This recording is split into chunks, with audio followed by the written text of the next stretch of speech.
man? Shit, I'm good. How you? Doing really good, man. Good. Looking like the series I Told you, expected man. to see. I thought you was talking about my jacket. I was, Consistency. yeah, I got shit for the next 3 weeks. I had all this shit in the stash. Wear your Yankee hat that you had on yesterday and try to act like it's a Knick hat. So What about if they lose, Cam? You still gonna wear it?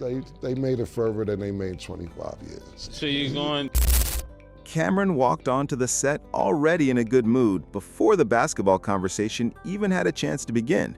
The moment he spotted Trista sitting there with a towel wrapped around her head, he couldn't hold back. He immediately started giving her a hard time about her ongoing issues with Detroit, joking that someone needed to get Eminem on the phone because the level of disrespect toward the city had officially gone too far. The whole set cracked up while Trista tried to defend herself, but Cam'ron had no interest in letting her off the hook. He kept insisting she carried some kind of deep-seated resentment toward Detroit sports and demanded she explain herself right then and there. From there, the conversation drifted into the whole city boy debate that had been floating around everywhere. Cam'ron admitted he was genuinely confused about what the term even meant anymore. He made the point that if someone literally grew up in a city, shouldn't that qualify them automatically? Trista said she never really saw the label as a compliment to begin with, which only made Cam'ron laugh harder. He started drawing comparisons to people who claim country roots online and throw around catchy slogans without much meaning behind them. The group kept going back and forth, roasting each other while trying to define something that nobody could quite pin down. Once the jokes settled, the actual sports talk began. The New York Knicks had just beaten the Philadelphia 76ers 108-102, and Trista broke it down right away.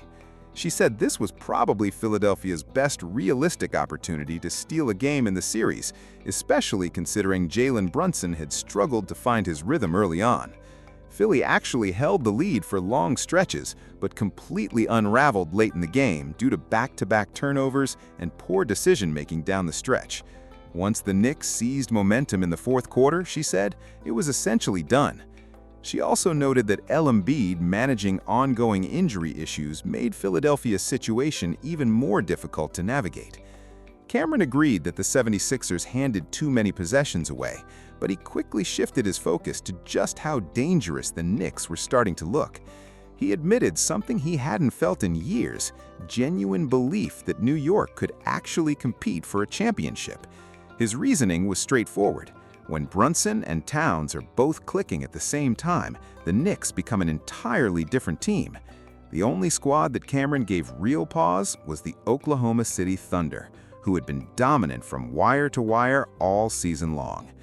Things escalated when Cam'ron decided to make an official announcement about the Knicks fan base connected to the show. He declared there was a new leader, and it wasn't who anyone expected. He formally named Josh Smith as the head of the Knicks coalition, bumping out Sin City with complete seriousness, as if this were an actual organizational decision. Everyone on set lost it because Cam'ron delivered the news with a complete straight face.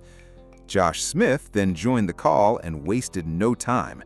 The second he appeared on screen, he was already yelling about the Knicks, New York City, and how people were flooding the streets celebrating like the championship had already been clinched. He immediately called out Trista for wearing Celtics gear while trying to act like a New York supporter. Josh went on a full emotional rant about what this moment meant to real Knicks fans, people who had sat through decades of failure, false hope, and disappointment. He said outsiders simply couldn't understand the weight of that suffering, so now that the city was buzzing, nobody had any right to tell Knicks fans to calm down. He also took shots at celebrity fans showing up courtside. Josh joked that rappers and actors needed to stop treating Knicks games like networking events and focus less on chasing movie roles, while real fans were emotionally invested in every possession.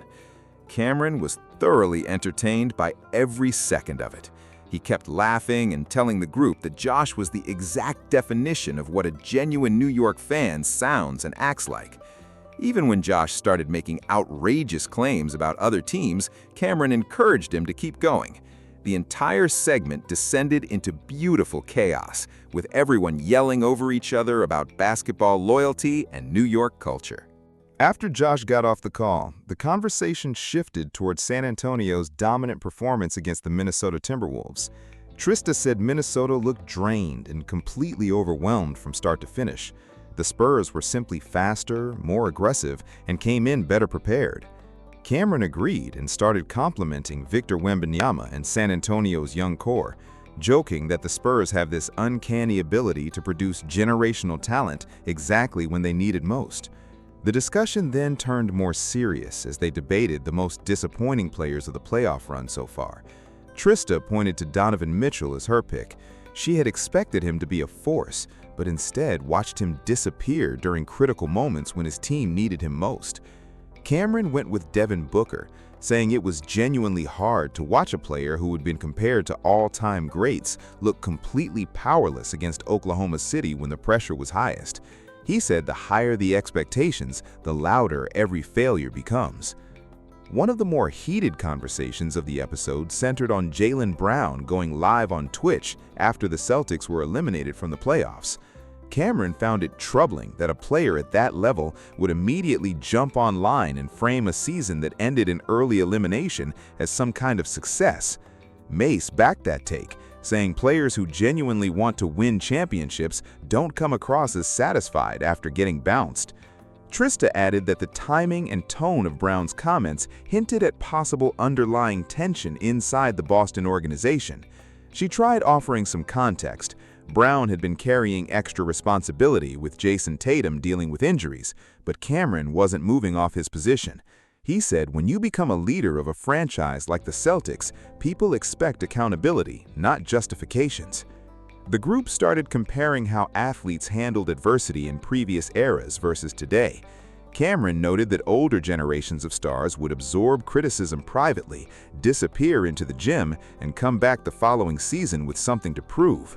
Now, players lose a tough game and feel the need to go online and explain themselves to millions of strangers within hours. He said sometimes silence carries more weight than trying to manage every story in real time. Trista raised her criticism of Donovan Mitchell even further. She argued that truly elite players find ways to impact games even when shots aren't falling, through defense, leadership, or creating for teammates.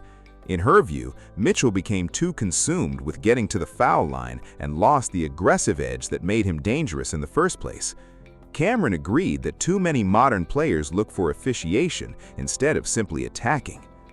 The debate eventually expanded into fame, celebrity culture, and why so many athletes crave visibility outside of their sport. Cam'ron laid out his theory. Players already have more money than they could realistically spend, but what they're really after is relevance. He said many athletes are deeply afraid of becoming invisible after their careers end, especially when musicians, actors, and influencers manage to stay culturally present for decades. That fear pushes players towards streaming, reality television, and constant social media activity, not just for fun, but as a way to establish an identity that outlasts their playing days. Mase pushed back with a different perspective. He argued that greatness demands obsession and sacrifice, and the more outside distractions an athlete entertains, the harder it becomes to reach legendary status. He made the case that many of the all-time greats got there precisely because they had no real backup plan. Sports was everything, and that singular focus is what separated them.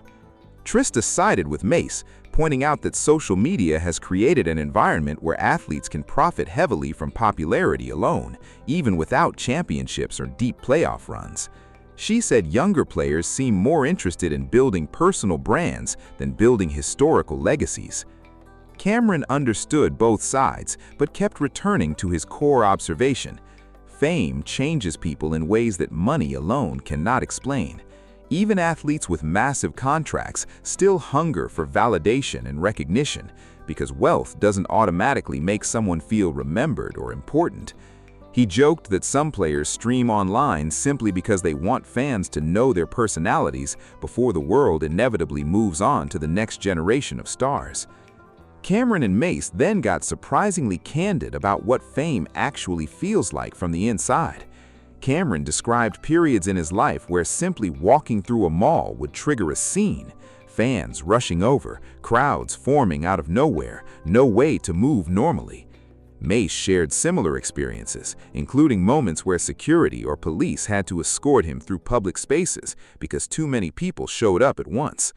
Both admitted that being recognized everywhere sounds exciting until it starts interfering with ordinary life. But they also acknowledge that fame opens doors and creates opportunities that most people never get access to, no matter how much money they have. Cam'ron made an observation that stuck with the room. He said fans often remember small encounters with celebrities for the rest of their lives, while the celebrity might not recall the interaction at all because their world moves so fast. Fame creates a one-sided emotional connection that most people on the outside never fully realize exists. Mase followed with something that Trista called one of the deepest points of the whole episode. He said truly legendary people don't just create moments, they build worlds. Trends cycle in and out quickly, but real greatness produces something permanent that people keep coming back to years and decades later. Cam'ron tied it all back to sports, saying championship-level players stay focused on legacy instead of chasing whatever is trending online at the moment. That's why he still had respect for athletes who remained locked in mentally, no matter how large their platform grew. Before the show wrapped up, the group circled back to the New York Knicks one final time. Cam'ron couldn't stop smiling. He said regardless of how the rest of the playoffs played out, New York basketball already felt different. Fans were emotional. People were outside celebrating. The city was locked in, and that kind of energy hadn't existed around the Knicks in a very long time. Mase joked that Knicks fans treat every playoff win like a championship parade, but even he admitted the enthusiasm was genuinely entertaining to watch from the outside. Cam'ron laughed and said those fans had earned the right to enjoy every single moment of it after everything they had been through. As the episode closed, what had started as jokes about Detroit and the meaning of city boy had turned into a full conversation about pressure, social media, ego, obsession, loyalty, and what legacy actually means in today's sports culture. But underneath all the roasting and debate, one idea ran through the entire episode from beginning to end. Everyone is chasing relevance. Very few people ever become truly unforgettable.